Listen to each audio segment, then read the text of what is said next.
Before we go on to a fourth one, I want to tell a little quick short story about a coworker. Actually, was one of the people on my team, and I worked with him for a year or so, mentoring him into the position that he held, and he became the number 2 person in that position in the entire company.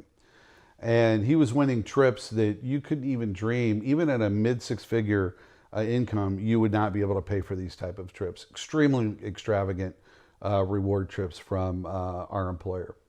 And even at that level of performance, he was never comfortable with I and his relationship. Even though I had been the one to mentor him and help teach him the skills to perform at that level, we just didn't click. I mean, I felt comfortable, but he never felt comfortable with me, and I couldn't figure out why.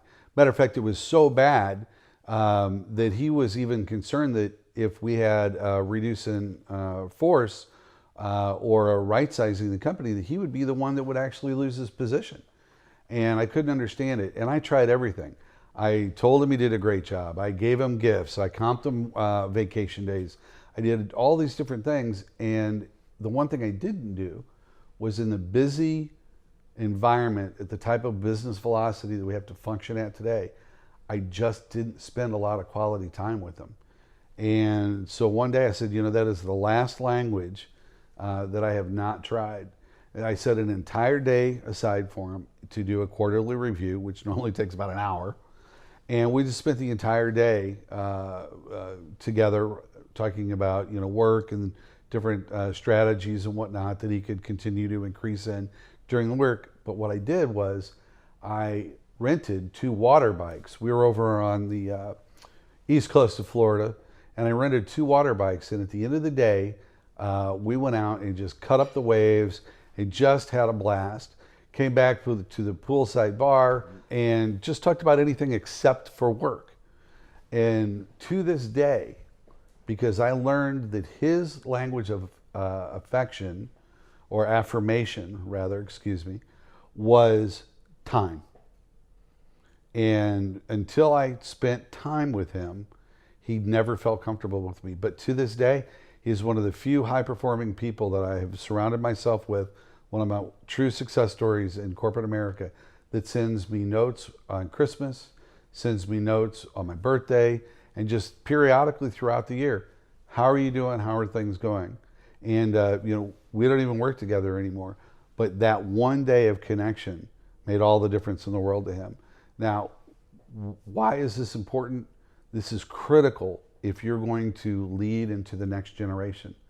Because shortly the millennials will be at least half, and then we have the Gen Yers coming up, and they're going to be at least half of the workforce or more. And not only are we going to have to lead them in business to accomplish what we need to do, but we're going to have to raise them up to be leaders of their generation.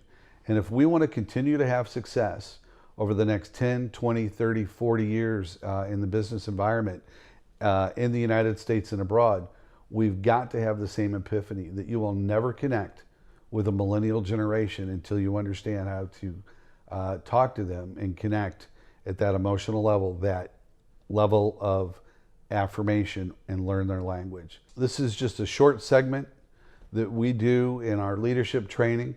Our typical leadership training is a 3-day class where we come on site and work with your team so that not only can you build high-performing teams with your current staff, but we take the knowledge that we have and turn them into actionable items that your team can practice on an ongoing basis, and your corporation or organization can implement on an ongoing basis, so that instead of teaching someone or giving someone a fish and taking them out on a sales call and winning a sale, we believe in teaching you how to fish so that you can have long-lasting leadership skills and that your organization will prosper over the long haul.